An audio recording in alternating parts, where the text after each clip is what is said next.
ویښته بې ټایمه سپینېږي، په ځوانۍ کې سپینېږي، او یا د چا ویښته اوږدېږي نه لنډ پاتې کېږي او دی غواړي چې زما ویښته دې اوږده شي، یا د چا ویښته کمزوري په منځ کې کټ کېږي را کټ کېږي، چې څومره مسایل څومره هم د ویښتو مسایل دي که نه، ته دغه ملګري دي دا ویډیو ضرور وګوري.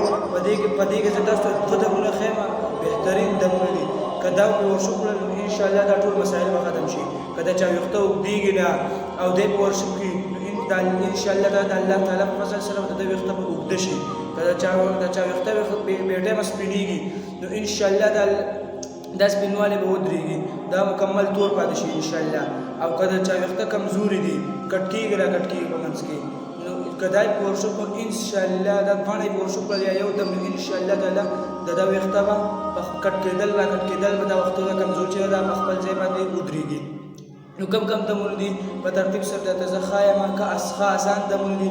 ویډیو تر د اخره پورې وګورئ او دغه دواړه دمونه زده کړئ. په دې کې به هر یو بیا ورشو کول غواړئ ورشو کولی به شئ. صحیح ده؟ راځو دمونو طرف ته.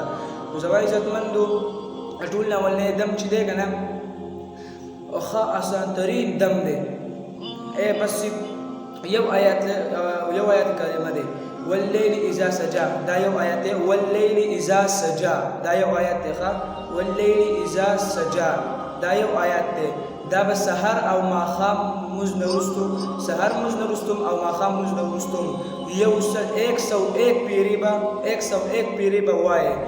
دا آیات کلمه یو 101 پیرې وایي، واللیل اذا سجا 101 پیرې، او اخره کې به ته درې پیرې درود شریف وایې. کوم چې موږ په مانځه کې وایو 3 پیرې به په اوله کې وایي، په منځ کې به دقه وایي، او 3 پیرې په اخره کې به بیا 3 پیرې، او په لاس کې به ورشو کوي، په ویښتو به راکاږئ که نه. او کله چا ګیرې ویښته وځي په ګیرې راکاږئ، کله چا سر ویښته وځي په سر باندې راکاږئ. بیا په ورپسې دعا وکړئ چې د ویښته څه مسله که نه، بیا دعا وکړئ. بیا به یا الله تعالی ته ووایئ چې یا الله پاکه زما د ویښتو کې څه مسله دا ختم کړي، سپینوالی ختم کړي. د چا ویښته کمزوري دي د کمزورۍ ختمېدو دعا وکړئ. او بیا د واللیل اذا سجا بیا دا دم واورئ. واللیل اذا سجا 101 پیرې، او وروستو دې 3 پیرې وروستو سهار مونځ نه وروستو او ماښام مونځ نه وروستو، او اخر کې دې 3 پیرې ابراهیم، په اوله کې 3 پیرې درود ابراهیمي. دا 41 ورځې ووایي انشاءالله. دا 41 ورځې په دې 41 ورځو کې تېرېږي نو ستاسو دا ټول مسایل چې دا به ختم شي انشاءالله. یو دم شو. دویم دم ته وتېرئ. دویم دم چې دی که نه په قرآن مجید کې 30مه سپاره کې په دې کې سورة اللیل دی، تقریبا 92 نمبر صورت دی. سورة اللیل والضحى نه مخکې صورت دی، واللیل اذا یغشی هغه صورت دی. دا په څنګه طریقه سره دی.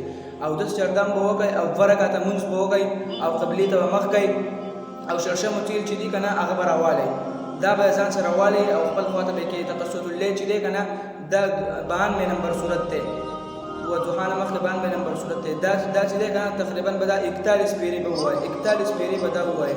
او هر ځل چې دا صورت وایي نو مخکې ته بسم الله الرحمن الرحیم مخکې چې وایي که نه، او دغه شړشمو تیل چې دغه دم کوي، دغه په دغه باندې ورشو کوي.